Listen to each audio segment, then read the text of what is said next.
Okay guys, yeah, so this is Zach, one of the authors of this great book, The Chronicles of the Black Star Jerseys. Zach, well done guys, I think you've just blown my mind, you know. I never thought that something like this could be written into a book. So now Zach, walk us through these lovely jerseys displayed on the wall. Alright, so if my mind serves me right, Yeah. Ghana has won most of 100 jerseys. Oh right, okay. Yeah, but these are just few ones we felt we want to display it for people to see how it looks like. Wonderful. This very one is not a Ghana jersey. Okay. This is a replica of the very first jersey that was worn in Ghana. Okay. But the very first football club is called Excelsior FC. Oh, the first club in Ghana? Yes, first football club in Ghana. It's a football club. It's a football club called from the Cape Coast Government School. Oh, right. Okay, so that is where football started. Football started in Cape Coast in Ghana. Okay. And there's this government school over there where the very first set of players, were called from them to form into a football club called the Excelsior FC. Awesome. So the very first football club in Ghana wore something like this. Okay. Wonderful. Afterwards, this is also a jersey Ghana used in 1958. Yeah. Exactly, 58. This is how it looked like. That's the Ghana Black Star. Ghana Black jersey, yes, exactly. Okay. Now, Ghana participated in the 1964 Olympics. Okay. Now, this is what they wore in the 1964 Olympics. Excellent. All right. So this is also something they wore in 1965. 1965. 5 years for the AFCON. AFCON. AFCON in 65. So, and this is a long sleeve version of this one. Okay. Yes, for in our records or archives. Yeah. We didn't see the players wearing the long sleeve version. Yeah. But from our research and all, when War Pele came to Ghana in 1979, I think he had a replica or something like this, and then he took it back to Brazil. Okay. So as part of his library in Brazil, there was something like that was found in his library, which automatically tells us that when he came to Ghana, that was where he got this jersey. Okay. Yes, this is also what we wore in 1973 for the All-African Games in Nigeria. Okay. And you can see the back, and most of the time, this is how it looks like. Black stars. Black stars, yes, a black star. It has a big star on the back. On the back of it. Yeah, exactly. All of them has a big star at the back like this. Yes, exactly, usually. Okay. Now, this is what we also wore, I think in 1978, 72 or 73 thereabout. Okay. And I think this is the first striped jersey that Ghana wore. Exactly, this very first one. And this is the very first globally known brand Ghana wore. Adidas. Exactly, Adidas. That was in 1978. Right. Was that for the AFCON? It was for the AFCON, which we won in 1978. This is another AFCON. And when Adidas left, Puma came in. Oh, right. No, I think yes, Puma came in. This is for 1984. Okay. For the AFCON in Ivory Coast. Wonderful. And then starting from this side, again, we wore this in 1987, 88, exactly. That's what we wore. Now, this shirt you see over here is the very first shirt Ghana wore to win an intercontinental showpiece. Okay. That's like a globally world title. In 1991, okay, intercontinental showpiece in 1991. This kit by a German brand called Erima. Okay, and then this is the short sleeve version of the 1978 and 1988-87 kit. This one is a short sleeve version. Sorry, quickly back to the white one then, intercontinental one you mentioned. Was that the Ghana Black Starlets? No, yes, the Ghana Black Starlets in 1990, yes, Italian 1991. Exactly, yes. That crew. And yes, exactly, those guys. And they will come here. This is what we used in 1991. 1991, yes. And what tournament? It was basically used for qualifiers. Basically used for qualifiers. And then this is what we wore in 1992. That is the Senegal very popular one. Exactly, Senegal 92. Yeah. Abedi Pele. We also wore this one in 1992. Okay. Yes, this one too in 1992. So basically that's it. But there are more. The book captures lots and lots of everything that we've done over there in there, everything that Ghana has ever won. Yes. Oh, amazing. Abdul Rashid Zakari is my name. Okay. Obviously a Ghanaian, born and raised in Nima. Okay. To besides Accra. From a family of 6 people. Yeah.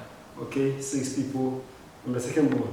Okay. Actually, and then married, 2 kids. I'm a trained chartered marketer by myself. Yeah. But you know, with life, Yeah. sometimes you don't really choose your path. Yeah. Your life chooses your path for me. Okay. You don't actually really know what you do until you find your way when you go to a certain level. Excellent. So currently I manufacture jerseys. Okay. So I have a sportswear brand called Maniac Sportswear that I've actually been producing sportswear in Ghana since 2015. Excellent. And I've done projects for some of the Premier League clubs in Ghana. Excellent. Like Dreams FC, Olympics, Olympics. Kerala, FC. who else? Ashgold, Mediama. Awesome. Yeah, I've done projects for them, all of them, and a couple of projects in Cameroon called Rainbow FC, in Sierra Leone, in Mali. Yes, so that's what basically I've been doing till I got here. Okay, yes. Excellent. We will come up later on to how you ended up coming up with this book, but I will turn it over to Akol, right? Yes. Akol Action Saki. Give us a little background, introduce yourself and a bit background of yourself too. Alright, thank you very much. So, briefly, I'm called Saki and I'm a banking and finance professional. Yeah. I'm the treasurer for Republic Bank. Yeah. And I have a passion for football mainly. That passion has taken me to places like Joe FM, where I am a co-commentator for many of their major tournaments. It started from Radio Universe, and I've had stints with TV3 on various football shows, and basically moving to Joy FM on the commentary side of things. So my passion for sports has also led me to take various courses to sharpen my skills and be able to, you know, roll with guys like Abdul, who it must be admitted, he was the prime person conceptualizing this idea, and we met on several platforms, especially a certain program called Soccer Money, which was done by Business Television Africa. It looked at the business side of football. That was where we met. Yeah. We had deliberations, we became friends, and we realized that there was this shared passion. Yeah. So he coming in with his jersey design and production expertise, as well as my football knowledge. I also write about football, the Premier League as well. Okay. We combined forces and dug into history to put together this book. So basically, that is a bit about me.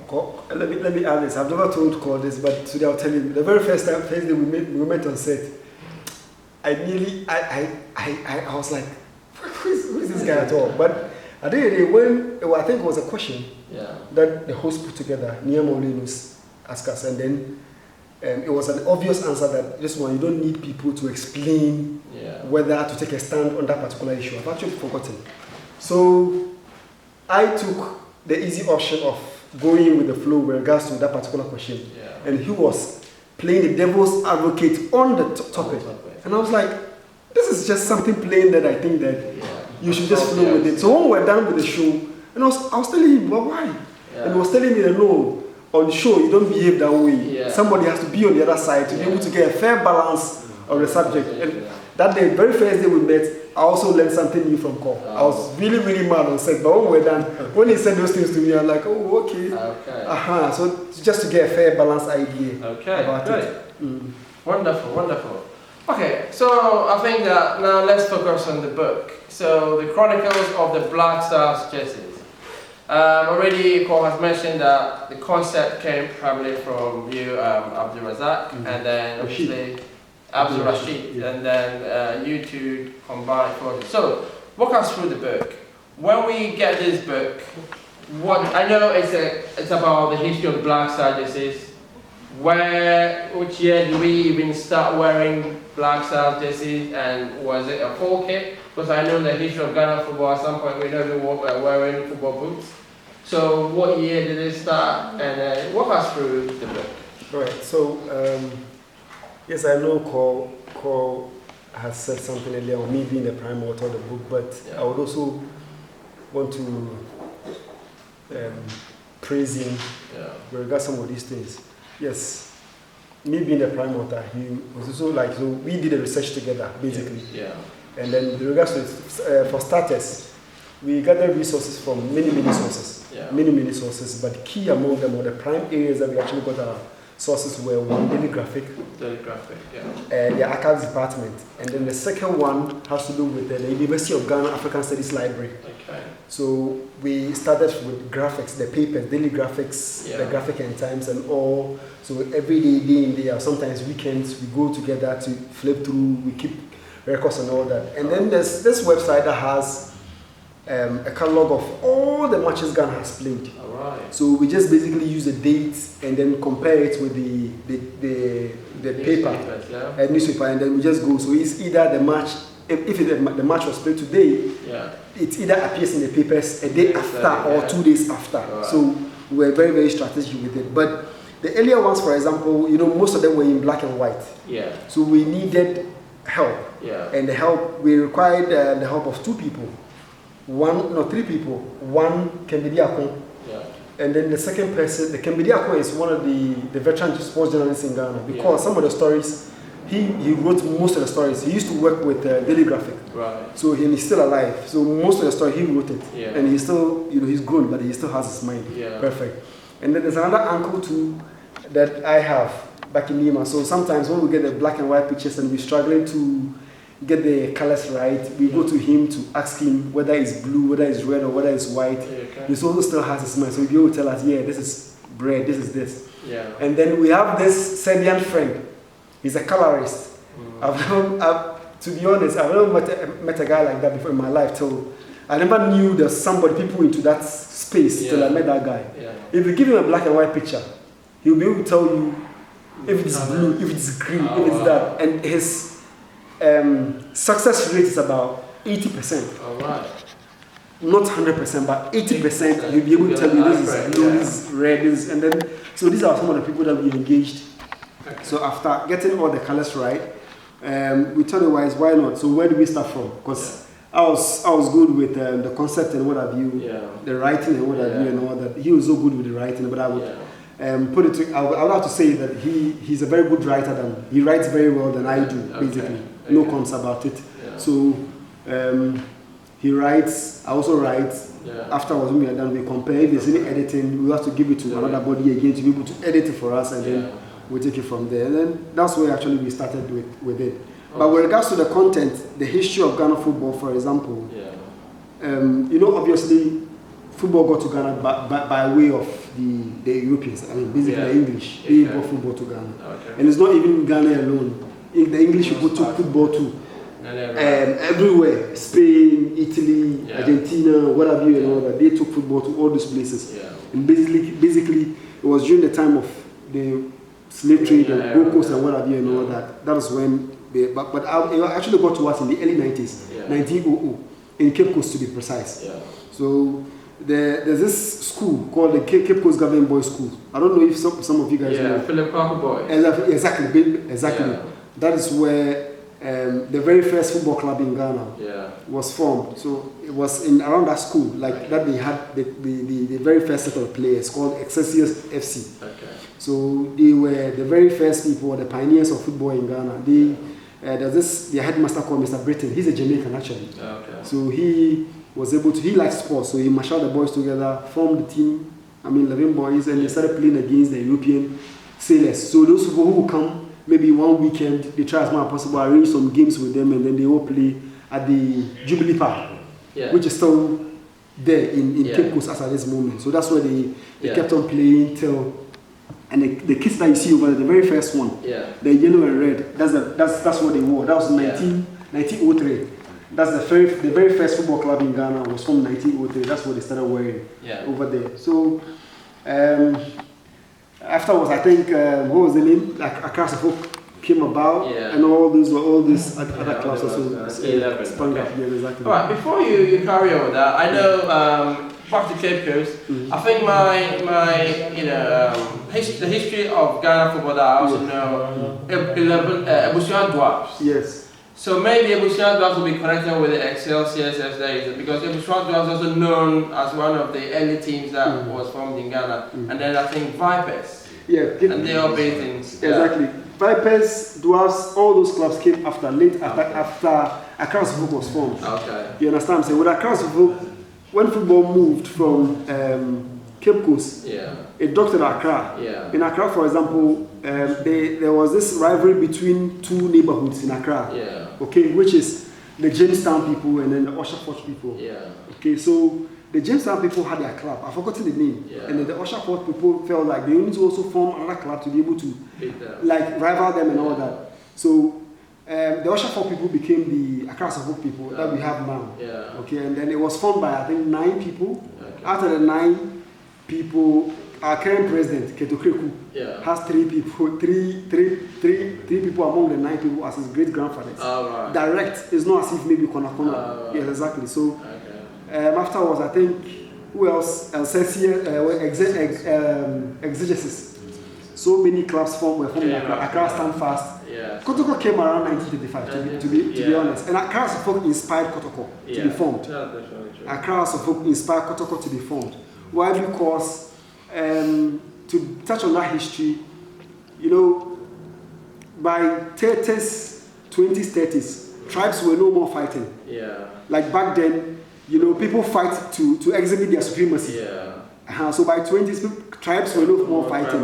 Exactly, and all that. So for Kotoko, they thought it wise to form something to exhibit their supremacy. Yeah. But for starters, one of their colonial master who was based in the white man, he was an Arsenal fan anyway. Yeah. He was based in Ashanti region. Yeah. So during those days, there were no football games in Ashanti region. It was basically in Accra. Yeah. So when the games were about to play, it comes all the way from Kumasi to Accra to come and watch games. Yeah. Okay, so his driver called Openyi Kumi. Yeah. So he came, saw Accra Suffolk for the very first time. We were like, oh, I really like this. When he went back to Kumasi, he brought up or mooted the idea of starting a club like in Kumasi, and then later on they spoke to the Mantama Hene and then convinced him to speak to Otumfuo to absorb the club as an arm of the Ashanti kingdom to be able to exhibit who they are and all that.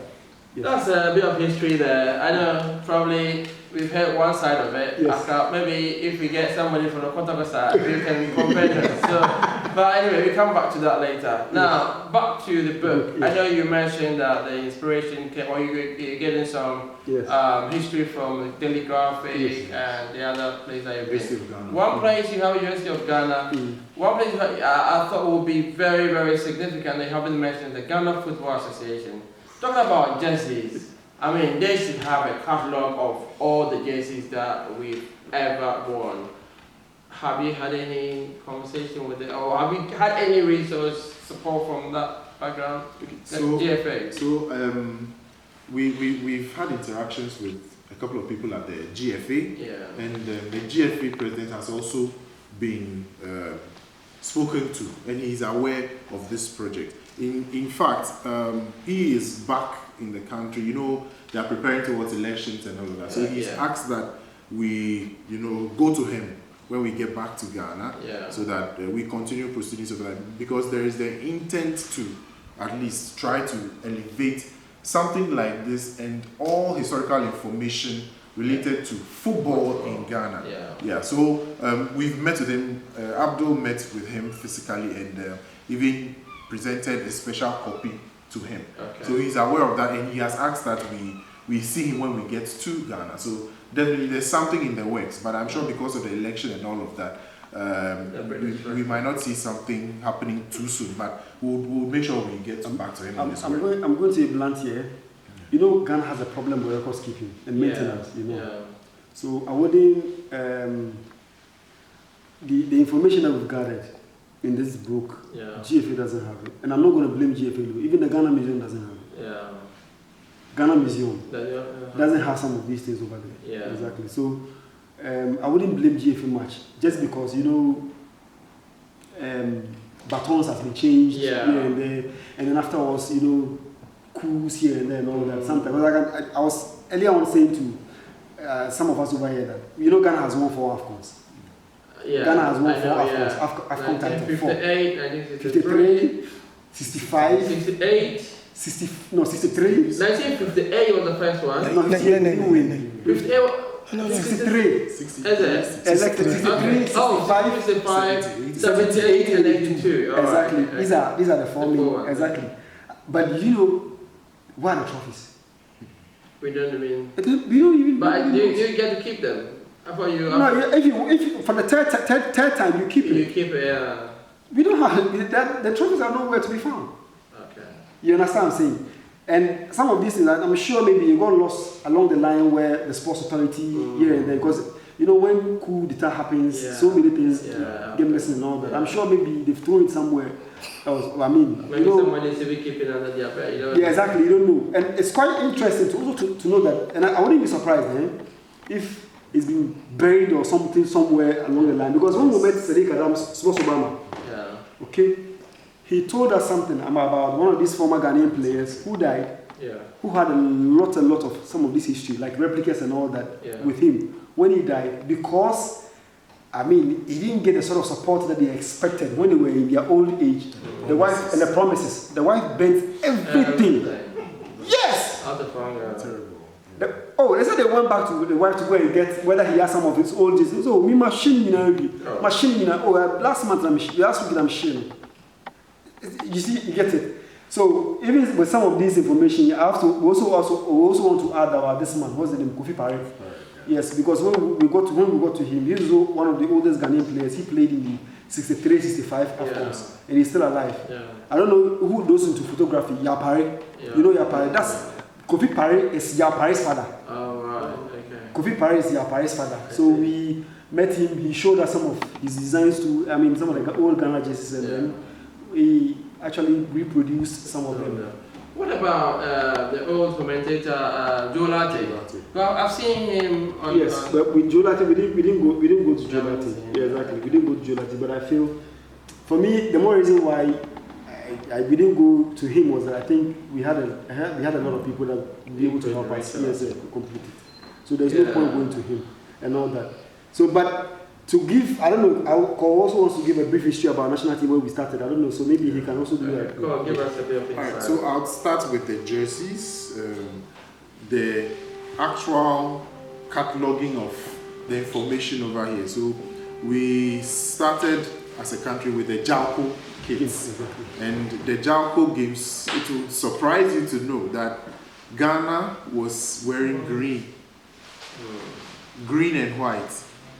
And those games used to have them with Nigeria. We'll go there and then they will come here until it ended in somewhere, I think 1958. 59, yes. So in the Jalco games, we were wearing green and white. And Nigeria, guess what? Was known as the Red Devils. So they were wearing red jerseys. And then now, as we know, Ghana has an away jersey, which is red. So times have changed, and Nigeria, we know, are in the full red kit. We moved on to the 60s, where we had the triumphant kits. Now, the triumphant kits were the jerseys that we wore to win 63, 65, and then a couple more tournaments. So we called those ones triumphant kits, and dominant amongst them were the white jerseys. Remember, for a long time, even before we qualified for the World Cup, many people were asking us to go back to white. White signifies victory. But the story behind it was that we were very triumphant in 63, 65 in some white variants. There was a white with a black on the side, and then there was one short sleeved as well, black and white as well. So that kind of victorious era got people calling for us to go back into the white jerseys. Then we get to the 70s to the 80s, the ambivalent period, where we had quite some success, but because of political instability and all of that, we did not reach the heights that we saw in the 60s. But there were very important players over there, like Reverend Osei Kofi and a couple of the stalwarts that we've had in the Black Stars. Then we move to the 80s, where we have a couple of classic jerseys. We have some classic jerseys. We debuted the yellow jersey somewhere in the 60s. I think it was 64. Though we didn't win a tournament with it, when we came into the 80s, getting close to the 90s, we had the yellow and we were not as successful in the yellow. That is why many people are asking that we go to the white. Now in the 90s, where we have some kind of retro jerseys and something like this, right? Something like this. This was, I think, 95, 96. And Abedi Pele was one of the players who made such a jersey quite outstanding. Yeah. And during that period as well, the cover for our book also featured along the line. Yeah. So for that particular period, we were still a powerhouse in football. We were still hungry to annex a trophy. It wasn't coming. It still hasn't come. But Ghana still produced stars, right? We produced stars. Remember the Tony Yeboahs. We remember even someone like Steve Napier started from that era, from the 90s to the year 2000.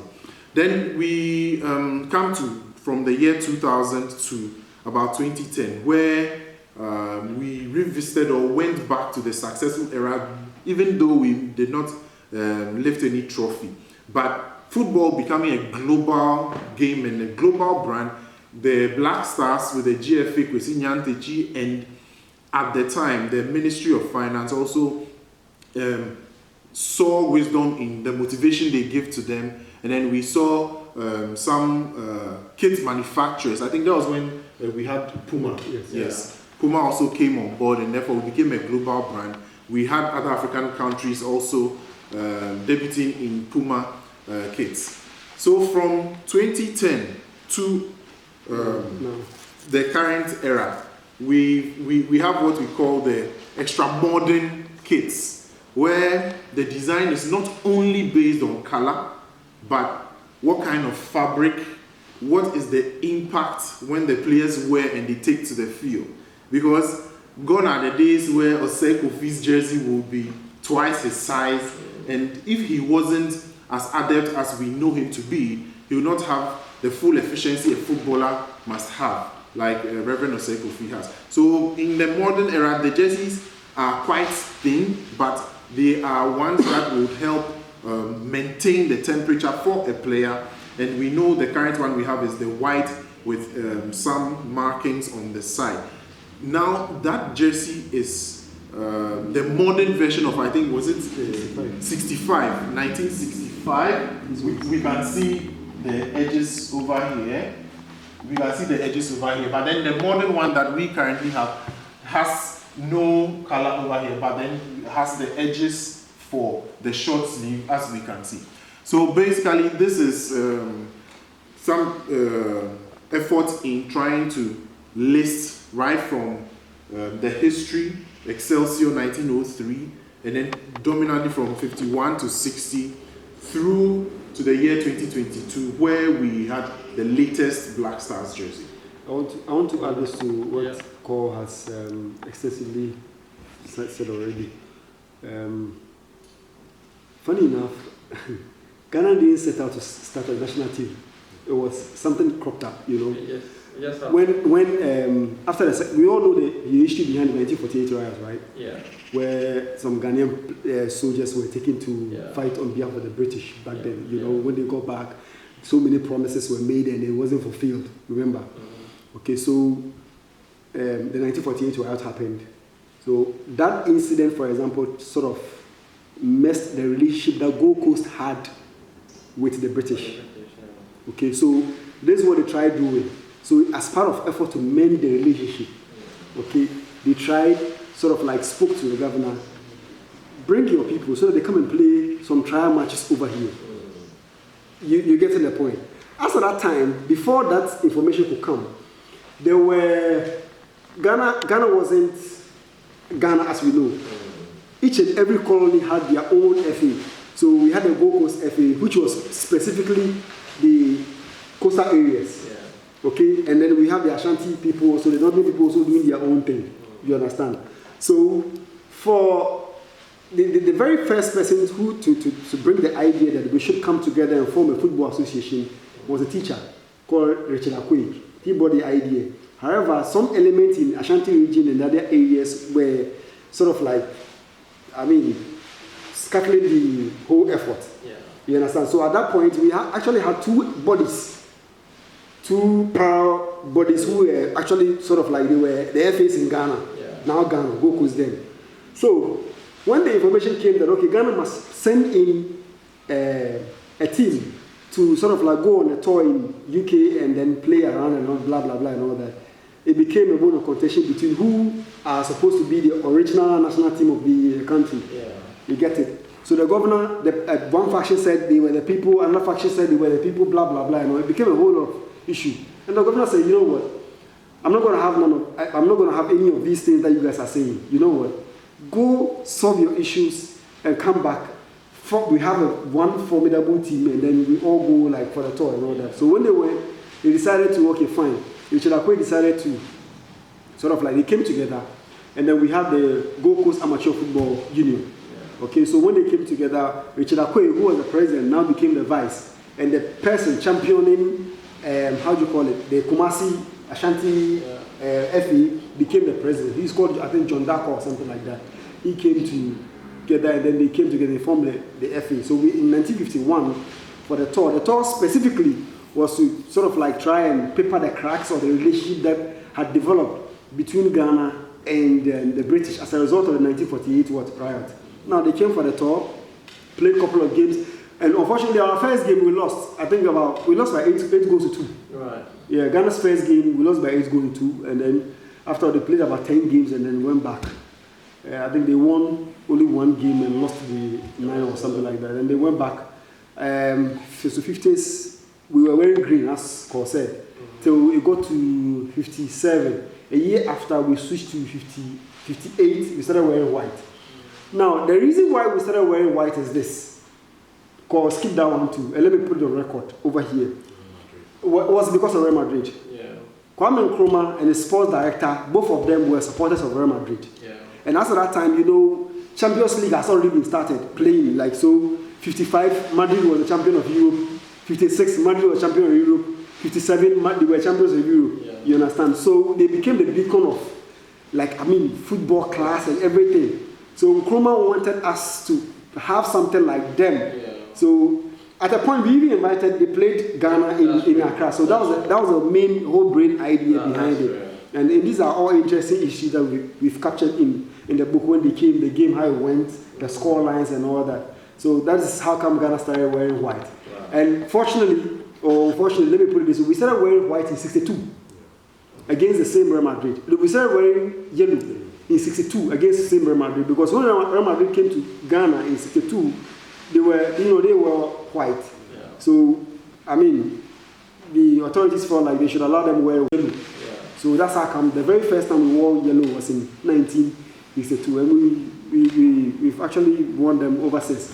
And 63, 65, we won all those AFCONs in white. 78, we won the AFCON in white. Yeah. 82, we won the AFCON in white. Okay, but however, that is not to say that we've also not lost finals in white too. Yeah. 78, we lost the final in white. Yeah. However, our first AFCON lost final, the first one that we lost in the final was in 68. We lost it in yellow. Okay. We lost it in yellow, exactly. So people like us, most especially those of us born in 80s and then who grew up in the 90s and then grew up in this particular jersey, feels like anything different from this is not Ghana. Yeah. But meanwhile, our color has been white since before. You get it? Uh-huh. Wonderful, wonderful. This is amazing, amazing. Okay, so everything that you've spoken about right now can be found in the Exactly, yes, exactly. Okay, right. I'll open up the floor if anyone has a question for our gentleman. But now, if I need a copy of this book, where can I get it from? And how much will it cost? So currently it's on Amazon. It's on Amazon, and the hard copies, in large scale, will be out there at Book Nook, the Book Nook store.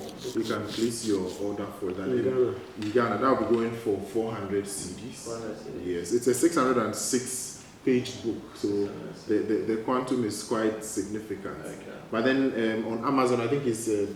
Yeah, £30. It's about £30. Yes. Okay, I'm trying to Google to see if it will come up. So the Chronicles of The Black Star Jerseys. Okay.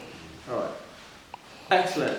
Now I think let's open up. So if anyone has a question, and thank you for joining in. We're trying to catch up from how this book came about and the history behind the jersey. So yeah, we open up the floor. If anybody has any questions, this is the time to ask. And yeah, amazing. The first ever Ghanaian football team played and where? When was the first ever Ghanaian football match played? When and where? Where was it? Okay, so it was played in Dublin. Dublin, not in Ireland. All right. Okay, so against their team, their national something like, they call themselves Ireland 11 or something like that. Right. That's where it was played on, I think, 22nd August 1951. That's officially. Ghana's first match was played in 1951. A game that I think we lost by 8 goals to 2 or something like that. Okay. Yes. And also, you know, the green, where the green is coming from, when they got to Ireland, and that's their color. So they just gave them that color and then they wore it. Eventually, when we came back, we were using it for the Jalco games against Nigeria. So does that mean that at the time we didn't have a jersey? We didn't even exist as a footballing country. You know, we didn't even exist as a footballing country. It was the governor at the time who was helping to build the official roots of football. Remember in 1903, we had the Government Boys School starting something. But because we were still a colony and we're not independent, we didn't have an official team to really boast of.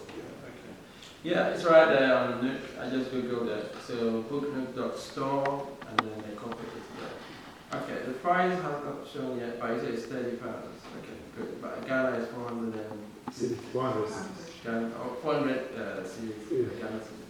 Any further questions? I was just going to ask, so in that game in 51, did we have an official coach, somebody coaching the national team? I think we had a coach.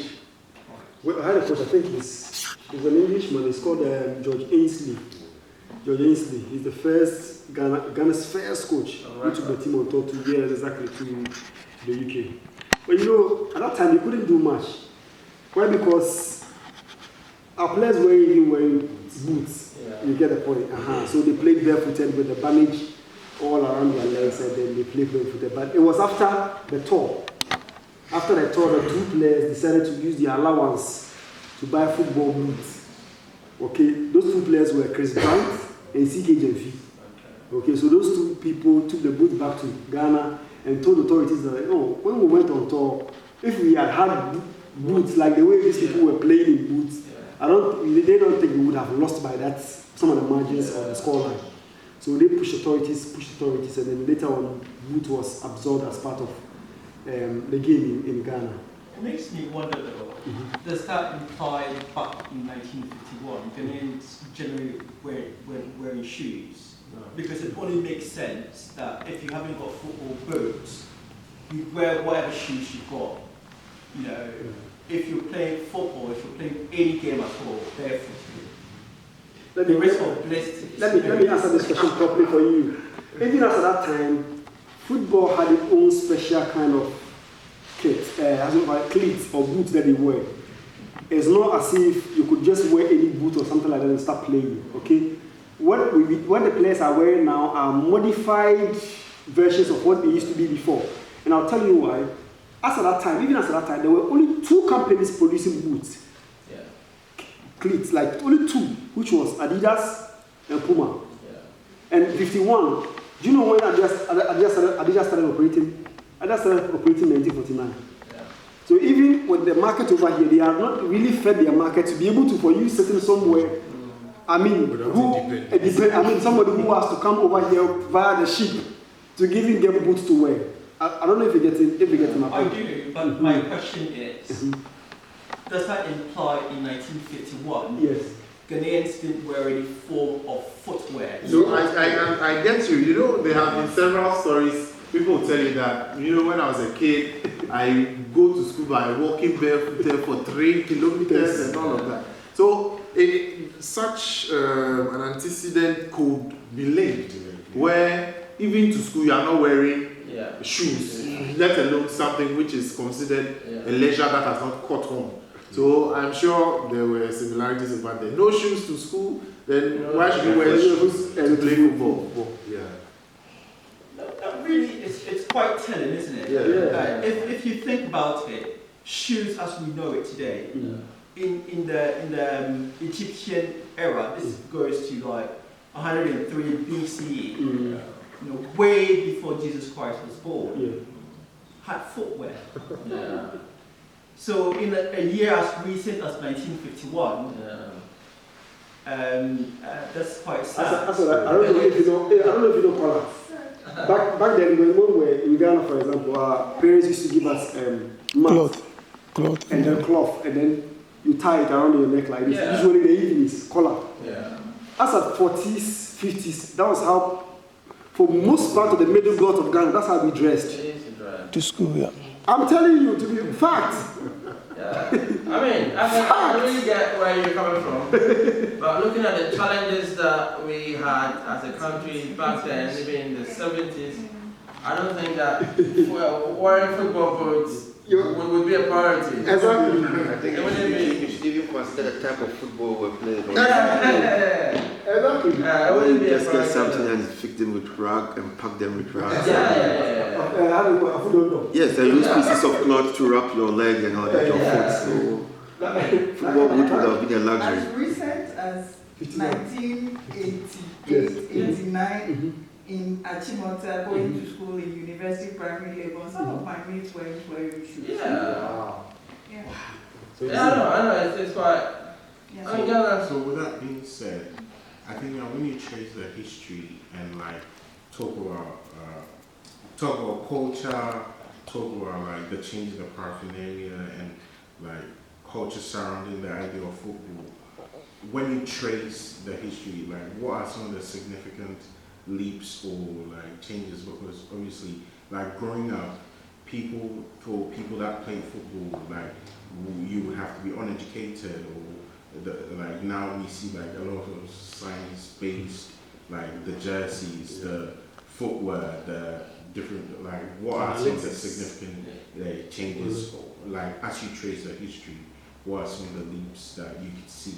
Okay, Zako coming back, there are very obvious positive ones and there are negative ones as well, in the sense that if we look at the positives, we can talk about analytics, we can talk about even the fabric, as I mentioned, used for the jerseys to ensure efficiency by the athlete.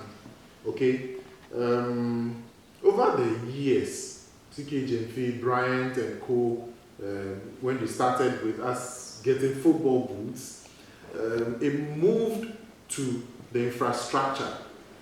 Okay, around that time, it was important to consider where the new national team would play. And the Accra Sports Stadium didn't start and look magnificent as it is now, but gradually it was a surface that was left with, you know, some hedges people watched until it was erected, and even subsequently more seats were added to be what we see right now, being managed by National Sports Authority. Yeah, so on the infrastructure side, there has been some positive developments, but of course, with what I have come to see here, and what we all know, we know that we can do better, right? Especially in Ghana, we know that we can do better. Look, I don't want to talk about what I saw yesterday because it will just divert our attention. We're talking about Ghana, but there is still room for improvement. In terms of the negatives, I call it negative because if you look at the grand scheme of things, right, we in Ghana seem to be worse off. What do I mean by that? Our football about 20 years or even maybe 10 years ago, we could fill the stadium. We could fill every part. When Hearts are going to play Olympics or Okwewu or Dewu, if you talk about Hearts and Kotoko, that one you even get breathing space. But currently, Kotoko can play in the Kumasi Sports Stadium, and the crowd won't be up to 1,500. Why is that so? because our football has lost a bit of the shine, so that if a player makes it very well in Ghana and he shines for a year, by the following year he's shipped to Cyprus or even Tanzania or Malta just for the quid. You see, so there have been advances, but on the adverse side, I think we have retrogressed, and much attention is needed to make sure that we catch up. For issues like the kits and the boots and all, the GFE did their bits to bring in partner and then get some in. I think just a couple of months ago, I think was it football boots and footballs were shared across and all of that. But on the in the grand scheme of things, we need to put in more effort, and that is one of the reasons why we thought it shouldn't be all about the talking that many people do. At least if we can chronicle where we have been in terms of our jersey, we can look forward to see what can happen and generate excitement about it. Yeah. So I want to add this to. I want to add this to what Paul has said earlier on. Okay. With regards to my brother, with regards to education-wise, most of the old players, for example, were educated. They spoke very good English. Like C.K. Jeffy, Kofi Parry. I mean, even better. I think with the football being a Kubolo thing, maybe I could say it was around 70 and 80s, that sort of thing. When there was this thing called Muchendi, was very, very rife. You understand? Back then in Accra. Muchendi, those who don't know Muchendi is basically like gala. Yeah. We just meet, put monies together, we play, we just meet. Maybe you all bring two cedis. 11 players, how many? How much are we getting? 24 cedis, right? Or 22 cedis. Then we also call for another match with another team or some another neighborhood. Yeah. They also bring 22 cedis and we put it together. The winner takes 44 cedis. Yeah. So it's bringing a lot of kubolo. You understand? I'm saying during that time. But afterwards, I think 90s to the same thing. But right now currently, because of contract issues and what have you, more and more players are able to read and write. Because in the 90s, for example, this guy, what's the name? Awulekwe.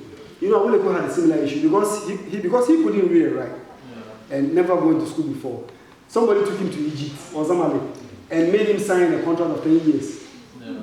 Yes. He doesn't even know A, let alone B, or 1 or 2. So he played, he was a very good player, very solid player. Yeah. First year, second year, third year, fourth year, the fifth year, he said, I'm tired, I want to play somewhere. Now people were like, where are you going? We still have a contract or something like that. It became a very big topical issue that was handled by Judge Badebe or something like that. Exactly. And then this guy was part of, what's the name? This man, former Olympics man who is now a politician, Adekoka. Exactly, and all that. So, a whole lot of issues. But right now, currently, with the current players coming up, for example, most of them could read and write. And they know where to sign and what not to sign. A typical example is Mohamed Kudus. Recently, Brighton agreed a deal with Ajax to bring him to UK to come and play for Brighton. You understand? You know why the deal didn't happen or it fell off? Kudus was pushing for a clause to be put in that if another club puts in a bid, at this particular price, he should be allowed to go. Seeing what Moses Casido went through with Brighton, he didn't want to come over there and then at least also go through the same issue again. So at least, okay, fine, you are buying me at this price, £40 million. But in the contract, I want you to put a ceiling on me or a release clause on me that if another club if I do well, another club decides to pay, let's assume, 60 or 70 million pounds on my head, you should allow me to go. And which Brighton was also not.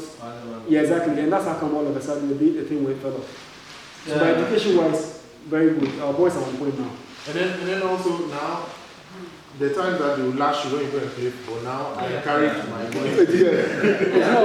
I'm going to recruit Dr. Sam as well. It's more with Mbappe. Like Mbappe, for example. There was that cautious effort with him. Yeah. Like from the both players, watched him through, training, pick him up and all that. Yeah. I don't think over here they have that kind of problem. But in Africa, a lot of people have that problem. Yeah. Like I think it's been a phase, it's a journey. Exactly. What everybody has been through. Because Sylvia, for example, told when he used to play for Mighty Victory, his coast club, for example. Yeah. A very good player, solid, talented. But you know, usually the parents will give him sugar cane to go and sell. So on game days, there's this cripple man. He's a man, but he's a cripple. That man would take the sugar cane, put it there, allow him to go and play football. You understand what I'm saying? When they are in the evening, the same cripple will follow him and go home and so they go and bed.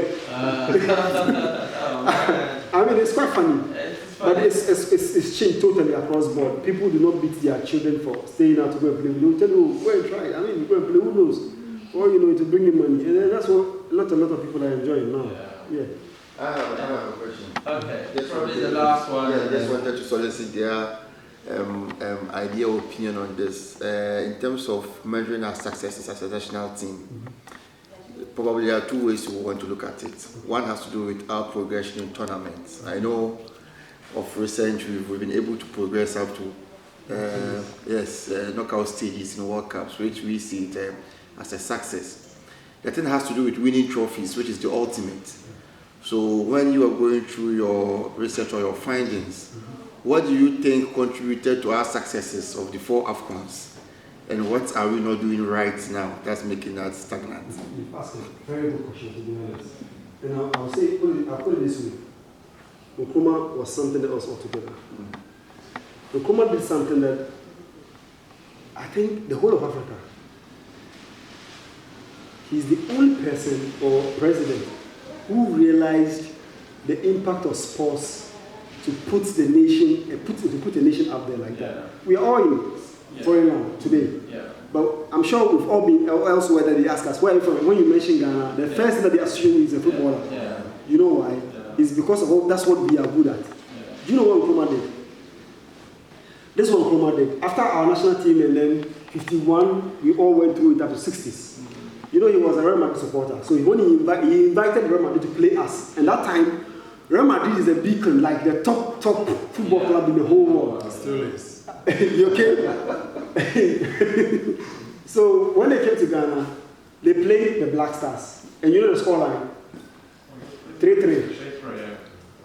And in all the instances, Ghana took the lead for Real Madrid to equalize. And this is a side that came with the top of the range players at that time, French Puskas, and then what was the other guy's name? I think the Argentine. Okay, one top man like that. Is that? No, Scolari didn't play. One of the top players, 2 of them, they were part of the Fred Di Stefano. Exactly. These guys were the 2 topmost players then. So after the match, I was even told that Kofi Barry said that before the match, I asked Kofi Barry this question. He said that before the match, Ohenijan told him. Ohenijan was the sports minister. I said, oh, so any Real Madrid never bought. So much share there to the Kura. You understand what I'm saying? But before according to Kofi Barry, he said before matches, when they are about to play games, this man was the day. Ohenijan will tell them, oh, that's the way they talk with you. Oh, just go and wipe them off every day. But when it got to Real Madrid, he said, oh, you need Real Madrid never bought. We did so much share 10 Kura. And you know, so after the match or the scoreline full time 3-3, that was what actually inspired them. Like, okay, let's try as much with them, push the idea of hosting the AFCON in Ghana, because we started playing AFCON in 1960. Okay, and by then the very first edition had already been played, which was I think in Ethiopia, which was between Sudan, Egypt, and Ethiopia. They played it. So the very second one, Nkrumah, lobbied for the tournament to play in Ghana, knowing the sort of team that he had.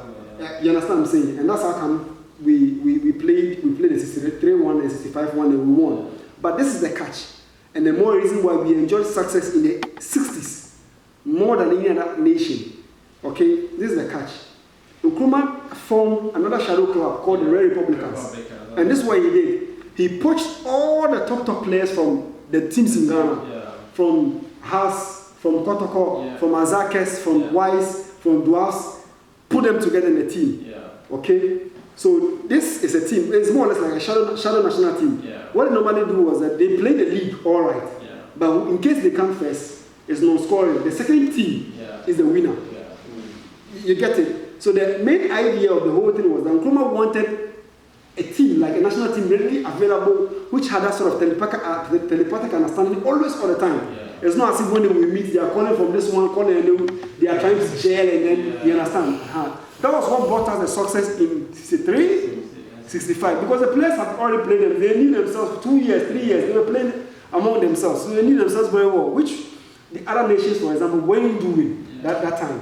Okay, so if there was any country that would have qualified, like if there was any African country that would have qualified like for the World Cup, like on basis of qualification, it would have been Ghana. Yeah.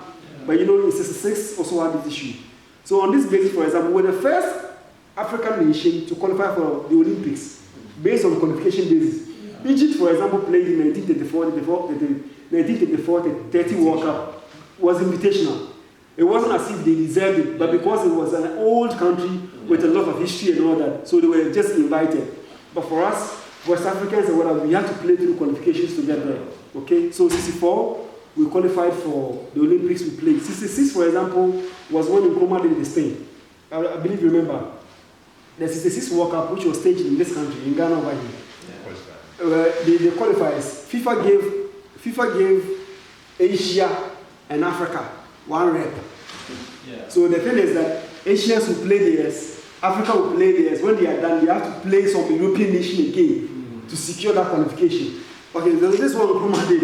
Nkrumah wrote to FIFA and said, no, you know what, in conjunction with CAF, and you know what, we can't be suffering, has to go through all this qualification, because financially it's not wise. Yeah, really. How much is it when you win the World Cup? But if I'm supposed to go through qualification, you know, flights, food, whatever and all that, I'm actually going to end up spending more money than even if I win the World Cup. I'm not going to get it. I'm not going to get it. So you know what? Just give Africa one slot, okay, and then we'll compete on it. But FIFA never immediately allow it. And then so all of the African nations, for example, boycotted the qualification. So they gave the qualification to Asia, and then I think North Korea qualified. And when they came over, they also really did themselves proud in 66. Wow, I think the conversation will go on and on and on, but it's amazing, it's mind-blowing, and but obviously I think we haven't got much time to go through everything. So in summary, we know what to expect when we have the book, we know where to find it, which is book.store, it's on Amazon, and hard copies can be found. Are there any shops here that we can get some hard copies? No. Okay, so that's one thing that we also need to do. There are some big Ghanaian shops around. Okay. We need to try and identify some of these big Ghanaian shops, and then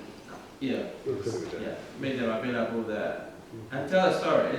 We are telling the Ghana story. Exactly. We never know how far this will go. Exactly. So I'm glad that we've all had this and we've got in touch. We are going to be working together to improve this.